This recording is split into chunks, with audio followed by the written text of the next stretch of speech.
ଆଜି ଆମ ପୁଅଟା ମାଛ ଟେକି ଯାଇଛି। ଏବେ ବର୍ତ୍ତମାନ ଜିଆଁଟା ମାଛ କଣ୍ଟାରେ ଲଗାଉଛି। ଏବେ ବର୍ତ୍ତମାନ ମାଛ ଟେକିବ।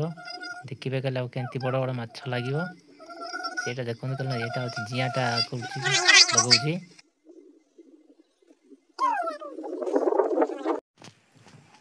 ଦେଖିବା ମାଛ ନା ବେଙ୍ଗ ଆସିବ, ଦେଖିବା କାଲି ନା କଙ୍କଡ଼ା ଲାଗିବ, ଦେଖିବା କ'ଣ ଲାଗୁଛି। ଧୀରେ ଧୀରେ ଢେକେ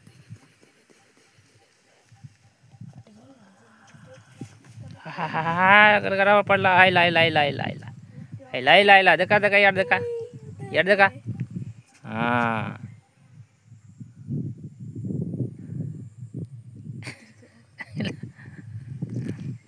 सुनील बाबू